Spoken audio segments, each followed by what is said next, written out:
Welcome back to Good Morning Tobago on Tobago Updates. Viewers, of course, we are in budget week, and yes, we are continuing to follow all the developments. So last night in the House, well, the sitting went from 10 a.m. yesterday to around midnight last night, where everybody, every assemblyman, every councillor had the opportunity to give their presentation or make their comments based on the budget, whether they be on the executive council side or on the minority side, what they liked, what are the plans. So, we can expect us at Tobago Updates to get further into those discussions as the next week unfolds, as we get different perspectives.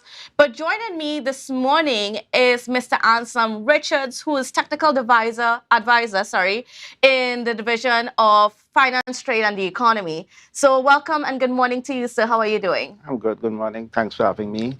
Good morning, Tobago. Good morning, world, wherever in it you are. Great.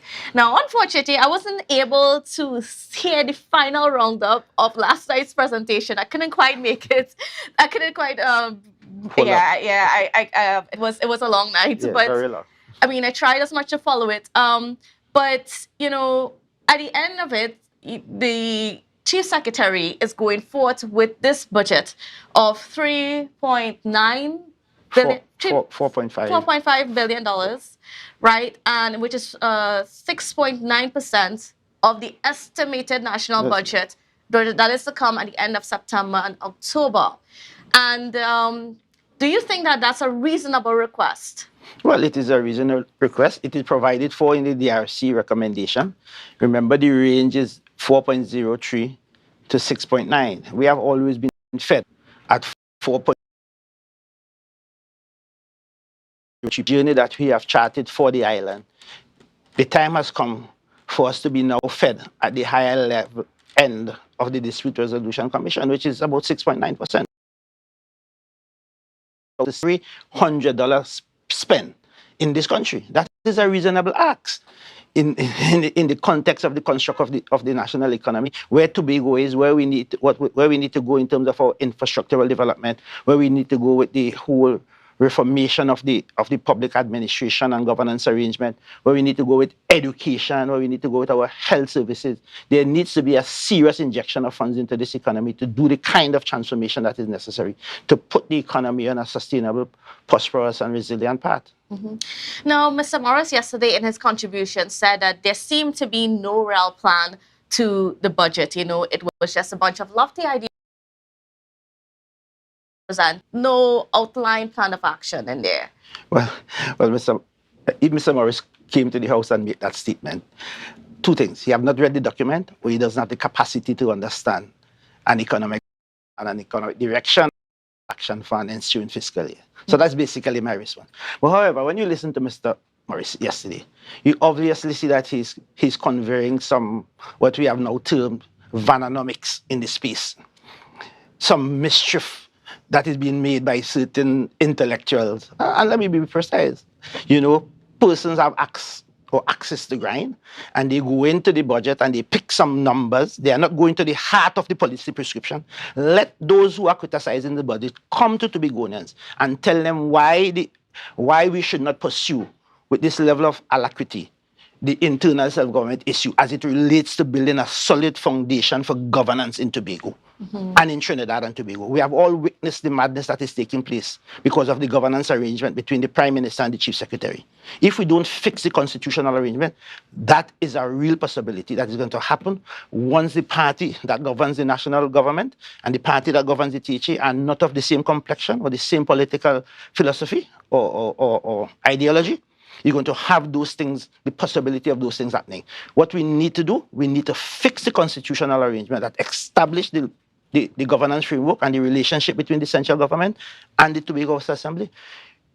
And that will create clear pathways as to how the government of Trinidad and Tobago functions in the Tobago space, how the THA functions, and what are its areas of responsibilities and constitutional authority in the function. If you don't fix those things in the Constitution, you will always have the possibility of what is taking place, that the Chief Secretary have to read his position on the issue in the House, and the Prime Minister responding by reading his position. You don't need that. The constitutional arrangement can fix those things. Clear demarcation. This is your zone, this is mine. This is your lane, that's the Tobago Assembly. So let Varnos and Kelvin come and say that is not a relevant and urgent policy prescription.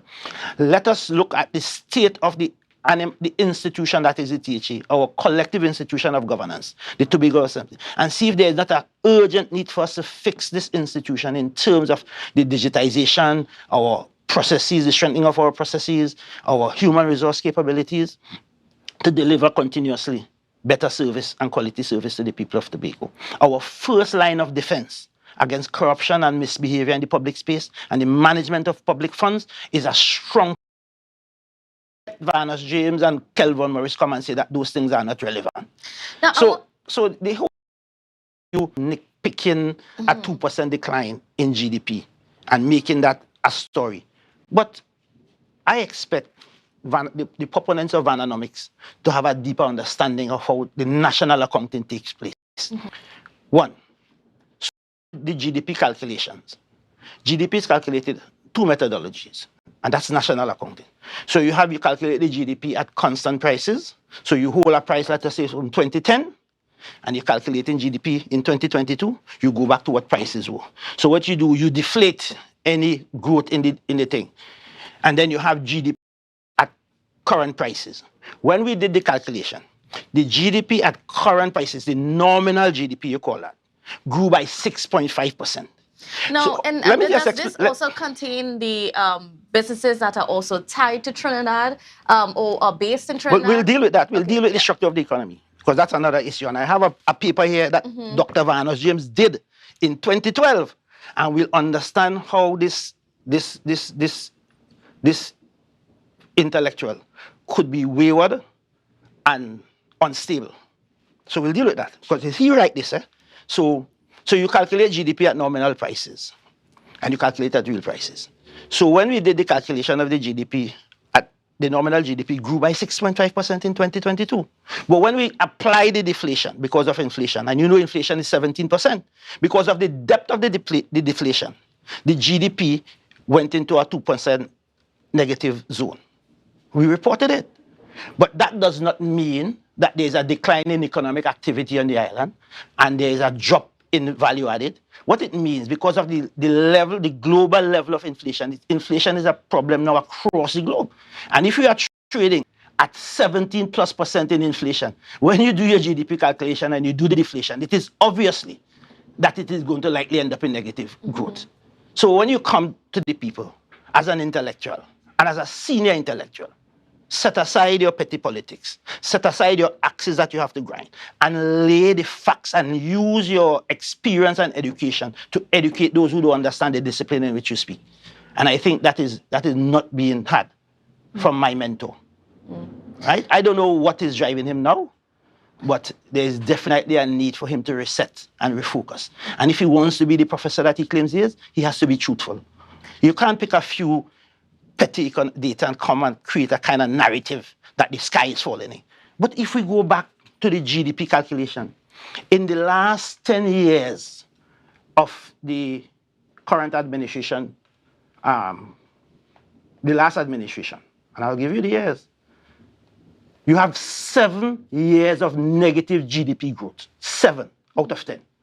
And you have the minority councillor coming to the house and slavishly talking to Vananomics and forgetting that his party was in government for 23 years in this country, or 22 years in this island government. So let me tell you what was happening in the last 10 years. Let me just pull up the data here, because the facts must be told to the people of Tobago. I am not in politics. I'm a technician. I'm a fair person. I call a spade, and wherever it is wrong, I say it is wrong. When it is right, it is right.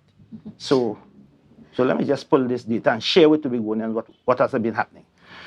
But I also want to, address this matter of revenue. Yeah, we'll deal with that. Okay. Because Varnus have a nice thing here, though. And we will talk about all of that. It's nice. In 2012, the Tobago GDP nominally grew by 2.2%. But the real GDP declined by 2.3% in 2012.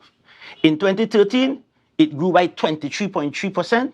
And it had a 15.6% growth. In 2014, declined by 1.1%. In 2015, there was a growth of 3%.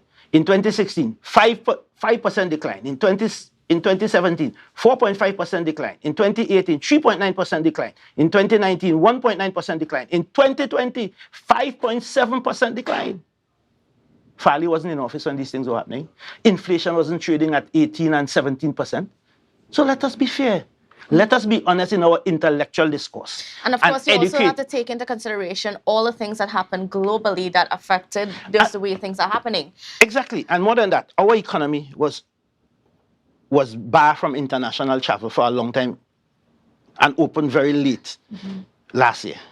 Right? So we had that. And then we had significant shortage in terms of the availability of seats on the domestic air bridge to boost our domestic tourism. When you add all those factors in a high inflationary space, what do you expect?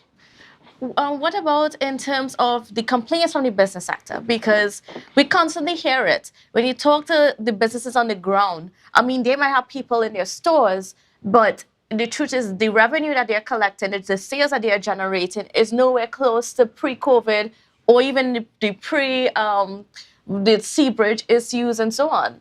Well, we have those facts because what you have in a high inflationary pressure environment, you find people be very cautious with how they spend. The real wages of the worker is down because remember, inflation means that if you were paying $10 for a loaf of bread, you are now paying 18. So you could no longer buy 2 loaves of bread with the $20, you could have one. So you have to be shopping around. And that is what the business persons are experiencing. Persons coming in, surveying, looking at prices, duck out to the next store to see if they could get it $1 cheaper. That is how consumerism operates. People are sensitive to prices because it impacts on your ability to consume. So we have those issues. Yes, and that is a global issue. I have read recently where in Europe or in France or Spain, I can't remember, one of those countries in Europe, where the government has met with a group of supermarket operators and have now agreed to hold a basket of prices constant, basic food items, constant, and those supermarkets have agreed to take a reduction in their markup to hold down inflation. That is the level to which inflation is operating globally, that countries are making those kinds of intervention to ensure that the inflation does not erode the health of the nutritional requirement of the population and drive people into poverty and misery. But then how is this budget that was presented, how is this going to turn around the situation that we're faced right now, where people are so concerned with the inflation of prices and they are being very cautious in the way that they're spending? How can the businesses now thrive based on what was presented on Monday? Right. So we went to the heart of our inflationary challenge. Most of our inflationary challenge are imported inflation because our production bases are low. When we have to use our productive capability as a government to see how we can intervene.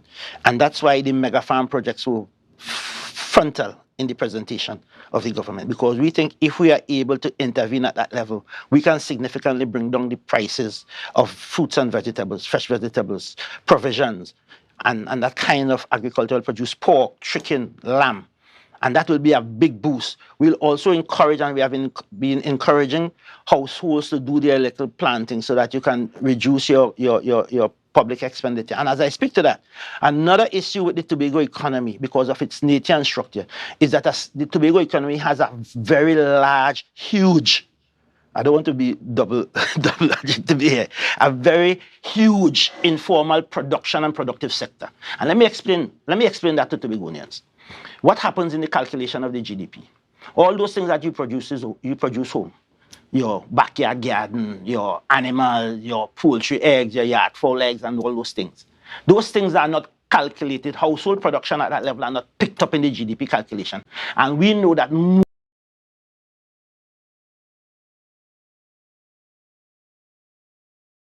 Tobago may decide, okay, I will do a nice dinner for my family tonight.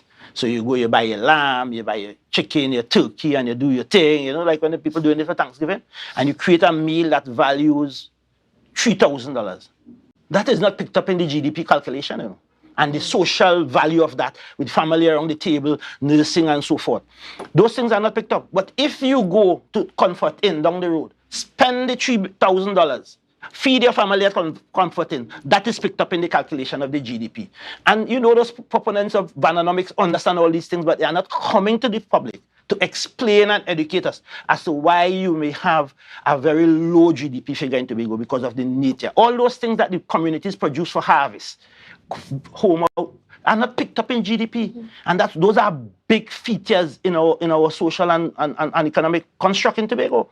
But when in terms of the liquidity of cash around and having, a situation where the economy seems to, at least in terms of the businesses and things like that, could be robust. Because those plans, in terms of the mega farms and all those things require a large amount of investment. Yes. But there was no timeline given for when we can see the return of that investment. How will that return of investment also be calculated? Okay, well, the mega farm issue, we have budgeted just under $50 million to start that project. Right? It's going to be executed in phases. So I'm certain before the end of this ensuing fiscal or even the end of this year, some level of productivity can start on these farms, right? Because you don't have to do all at once. You can deliver value added and benefits to the community continuously, incrementally over time. So you can clear 5 acres out of the 100 acres, and you could start poultry production almost immediately once you put in the infrastructure. In 8 weeks, you could start feeding Kandace with chickens or eggs. So those things are how you manage the implementation and execution of the strategy. But let us go back to the business community. And in the budget, we reported what our findings from the study that was done by the Division of Finance found in terms of the COVID impact on businesses. And we have been working with the business community. We have budgeted in this budget $60 million to start a loan guarantee to make working capital available to our businesses on the island. Because we recognize that the problem in this country, we have to deal with the financial services, the formal financial services sector. All of us understand and know the difficulty you face to get loans in the bank, to do business. They will give you a loan to buy a car. The minute you go to the bank and say you want $1 million to start a business, is all kinds of headache, all kinds of problem. And the THA, as a government, even the administration before recognized that, and they have set up a number of financing options with the aim of helping businesses. And you must give them credit for that. Dr. London did an excellent job in terms of an intervention in that regard when he established the BDU, the business development thing, and the venture capital. We have recognized now, given where we have traveled, in terms of our economic evolution, that those facilities are not reaching effectively the needs of our business community post-COVID. And therefore, we have been working with the business community, the Bankers Association. As a matter of fact, 2 weeks ago, we had a meeting that I chaired with the Bankers Association where we presented to them the policy framework for this loan guarantee program that we have budgeted to start with $60 million to grow to about $250 million in about 5 years, so that we could have that kind of pool available to guarantee loans to Tobago business, to give them a fair chance to survive. So it is not that this administration have not been responding to the needs of the business community. And we have had meetings with the Chamber of Commerce, and we have gotten their input, and we have prepared the loan document. We have discussed it with the Bankers Association. It is being reviewed by the Bankers Association. We have budgeted for the fund. So we are responding to the needs of the business community because we understand and recognize the importance of having strong businesses in private sector businesses uptake in Tobago to impact our whole long-term strategy of building a sustainable, prosperous, and resilient Tobago. But in terms of that loan guarantee program, because that's not a new idea, it's something that has been tried many times within our space, whether on a national level or a local level. But we continue to have issues with the banks and so on in terms of the requirements for our businesses to access it. I mean, things like even just, titles on lands and things that have spanned so many decades, so many administrations, never sorted out. But those things impede a lot of businesses from having the access to these loans, any kind of a loan guarantee program. Was there anything in your presentation to the Bankers Association that would change or make it so that more businesses can access, so that the requirements for these loans are not as strenuous as it has been in the past? Right, and that's a very important point. So we have recognized that, and I like the point you made about land titles and all of that. And that is a matter that Tobago will be able to resolve if we afford it our right to self-determination within the context of the Republic of Trinidad and Tobago. So if we have our own legislator that can make Tobago laws, we can make a law in Tobago to treat it land ownership in Tobago, and we can execute that so that Tobagonians can have title to their property that they would have inherited from their parents, grandparents, and so forth, and that they have been living on for donkey years, as we would say in Tobago. So that is something that I want the proponents of Annanomics to say is not relevant in terms of the issue that was raised, in terms of our relentless pursuit for internal government, starting now and going into fiscal 2024. So park that there for now. The issue of making the conditionalities of the loan guarantee soft, and I say soft in inverted commas, is something that we have considered and discussed with the Bankers Association. However, the Bankers Association will put their stamp on it in terms of the commercial requirements, the legal requirements for a program like that. Also, we want to ensure that the conditionalities are not too soft to be an incentive for those who would have participated to default on their loans. So there has to be a balance in that. We recognize that that has been a challenge. Our conversation with the Tobago business community have revealed that the national program is very strenuous and it is difficult for them to participate. Hence the reason why the THA have come to the policy position that it needs to come up with a Tobago specific loan guarantee program through the Tobago House Assembly to provide the needed financial support to keep our businesses afloat. So we are looking at those considerations, but definitely we cannot look at it at the expense of compromising the entire program and securing the future of the program itself. So there has to be a balancing act. The businesses have a requirement also in law to be compliant with their legal obligation, to be compliant with their statutory requirements, and therefore we cannot do a program that supports and promotes and reward indiscipline in our business community. So there has to be the businesses in Tobago and the owners have to avail themselves to be legally compliant and meeting all their statutory obligations. So it's a balancing act. We recognize that these things are important in our policy designs. All right. Well, we've got to pause on the conversation right there, but when we return, we'll continue to dig more into these issues of the economy as the focus is on budget, for THA budget for 2023-2024. So don't go anywhere. Welcome back to Good Morning Tobago on Tobago Updates. Viewers, we are continuing our conversations on discussions on the budget, the THA budget 2023-2024 that was presented on Monday, debated yesterday, and later today, the committee, the Finance Committee would sit and meet and deliberate on all the line items that are presented in the budget. Now, we are speaking with Technical Advisor in the Division of Finance, Trade and the Economy, Mr. Anslem Richards. And we, of course, talking about that request, that overall request. We're talking about it from an economic standpoint.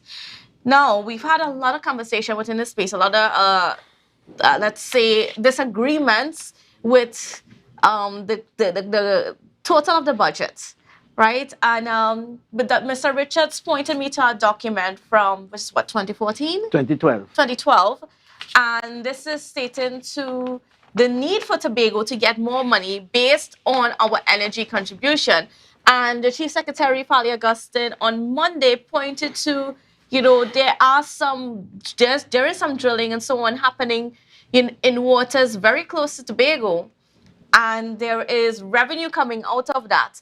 And that revenue is not calculated within the national budget. Okay. It's actually calculated at a national level. It's not considered to be Tobago. However, if we were not a unitary state, then that revenue would come directly, the total of that revenue would come directly to Tobago. So based on that factor, they're asking for more money. Yes. So what the Chief Secretary alluded to in the budget is the projected revenue earnings from the Calypso field when it becomes operational. Mm-hmm. But, in the heat of the presentation, it may not have been as clear as that. But that is the so if you go to the budget, so the Calypso field is very close to Tobago, in Tobago's waters, right? And is it within 6 miles? No, just a little off 6 miles. But okay. It is if you use the law of the sea, the international law of the sea, and they do the demarcation that Vanos did in this paper, and I will share it in 2012, I will share it to Tobago and what he was saying. You will find that the Calypso field is squarely is in Tobago waters. The projected revenue from that will come to the national treasury when that is operational is 19 billion TT dollars that the government will own in the revenues. So start waters close, and we have the map. that will show the kind of revenue that is generated from the Tobago economy. And for instance, the same Dr. James, who is now the proponent or the chief proponent of Vananomics, in 2012 presented a paper. And this time, and this is the danger when you become a very unstable intellectual. So in 2012, when he had the fallout with Ashwood Jack, he switched and did this work for the PNM.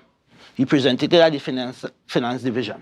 So here's what he said, right? He said he did this study, estimated that the Tobago economy generated value added, which is the same GDP, value added, of 4.85 billion TT dollars in 2011, right? And grew by 27%, 27.4% in nominal terms. That is what I told you. This is at current prices. So he didn't go back to constant prices, right? To 3.8, from the 3.8 billion in 2010, right? As shown in the table below. Right? Listen. He said that the economy is projected to generate GDP of 6.9 billion. The GDP figure we're talking about now is 1.6. So in 2011, he said that the Tobago GDP was 4.8 billion and would have grown to 6.3 billion in 2012. Right? On a conservative baseline estimate, the GDP of Tobago is likely to be about 15.2 billion by 2015. I want to ask Dr. James, what happened to the economy between 2015 and 2023 that our GDP is now $1.6 billion, and who was in government over that period? That is one question he need to come and explain to Tobago. Now, this is he working at. You don't mind? He write this and come at finance, and me I need to get way down in that presentation there, and I walk out because I recognize he's my mentor, so I understand him, the mischief he was making in the space. And when I ask him certain questions, he get, and I walk out of the presentation, right? So he say the economy is projected to a per capita GDP, of 17,614 US in 2012, and rising to 35. That when he say everybody had to be go be millionaire. You remember that? He said everybody had to be go a millionaire. The same Father James who talking now that acts of thing. But let me get to the figure. The revenue capacity of the Tobago economy, assuming prudent policy of a tax rate of 30% on GDP and a borrowing of 46.6% of GDP, will yield the Tobago revenue of 3.6 billion. You have the document there in 2011. 3.7 billion, he said the revenue for Tobago should be in 2011. And when you ask for 4.5% in 2023, he has said too much money. The same man, hold on, let me finish. The same man come here and say too much money, right? Rising to 6.5 billion. 6.5 billion in 2015. 7-8 years after, he come right here and sit down on the story and said that when you ask for 4.5 billion, that's too much money. What are we doing? That is not how you educate people. That is not how you conduct yourself as an intellectual. No. You have to be consistent. No, you have to be predictable. You can't be wayward and crazy with your ideas. Now, in a situation where we had the Minister of Finance on Monday explaining that Tobago got less money than what's estimated for, because let me just put some context on it. So for between 2017 and 2021, 2022, sorry, THA got less money than they had estimated in the budget. No. We got less money than what the Parliament approved. And than what the Parliament approved. Yes. Now, when questioned about it by Independent Senator Dr. Maria Dillon Remy, Minister Imbert stated that, what he presents in October, September, every year is an estimate. It's not a guarantee that this is all the money that will be allocated for any part of the government, right, including the THA.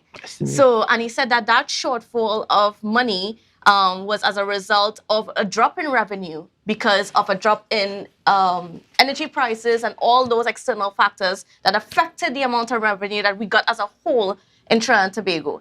Now, given all of that situation is happening, and given the fact that we are projecting less energy revenue for the next few fiscal years, is it still reasonable to ask for more? Let me tell you something, Kandace. Right? In both of them playing games, and they're playing games with foolishness. The minister goes to the parliament with a budget. He never say no budget estimate. He go there with a budget. So they say estimate in Tobago. That's why they don't give out what they want. He goes to the parliament with a budget and say the government wants to spend so much billion. They just give we 4.03%, which is $4.30. The parliament say give them the $4.30. In vote on his own. And that the appropriation bill becomes an act when it is passed, is law, right? And if Mr. Imbert in law has the authority to say he could change the Tobago allocation or change the allocation, and he quotes some exchequer act. Yes. I have a challenge with that, because when he wants to change the bill that passed, he will go back to the parliament for a mid-year review to increase the budget, right? So what they have been doing, the parliament will allocate 2.1 billion for Tobago. When you do the net off with your revenue collection, they're not giving you a 14 million. They're not giving you a 15 million. And you write them. Because when we came into office, we did a reconciliation. That is how we found out this thing, We did a reconciliation with the budget division and observed that for years we have not been receiving the parliamentary approved allocation to the THA. So we wrote the minister and said, this is the pattern.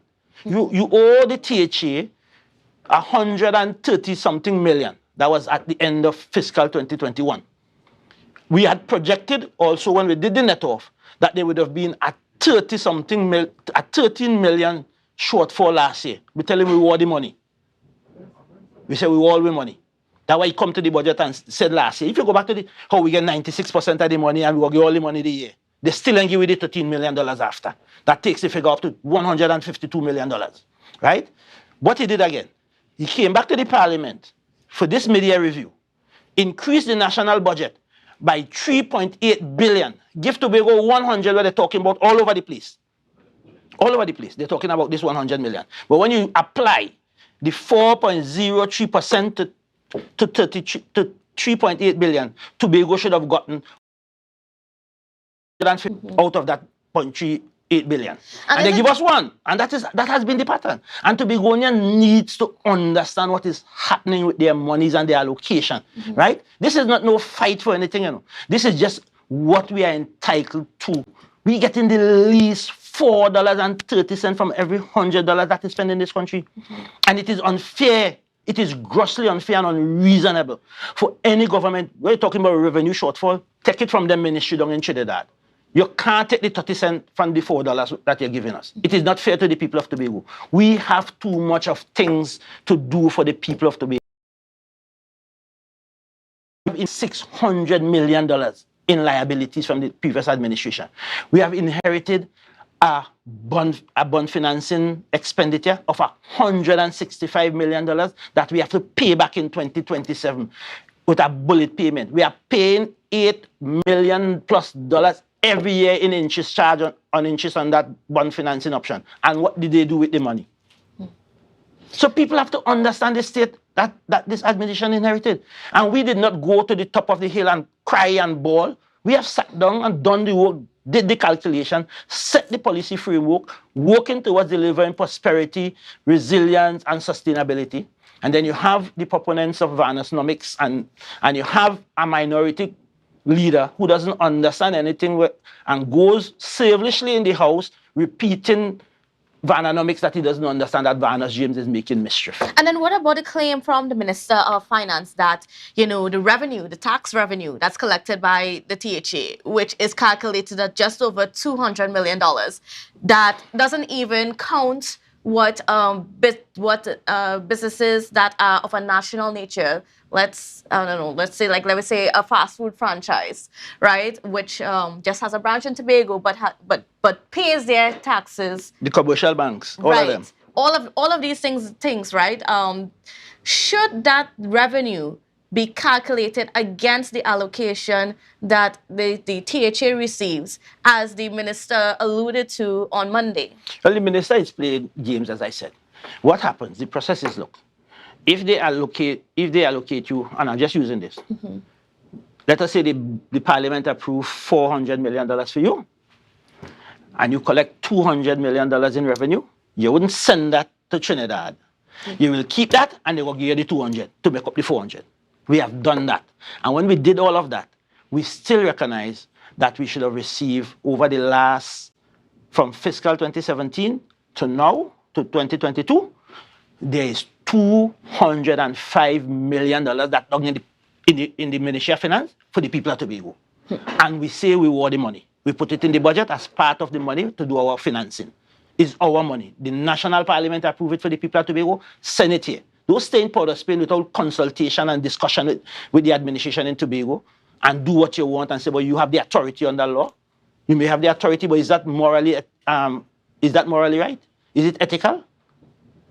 We have to stand up, We have to be stand up and be counted, We have sat out by people saying these are the facts. We on facts and science. This is not old talk and political talk. These are the facts. So we put the data together. The minister did not have the opportunity. He could not have queried it and said, your numbers are wrong. He accepted the fact that they owed us the money. Give us the money. Increase our allocation by that amount. Give you what you're supposed to give it. If it's the 4.3 plus what you owe it. And say, right, this is your 4.03, your $4.30, and that extra 205 million, it will be the owe you from previous year. And everybody happy. There's a sugar spot for everybody.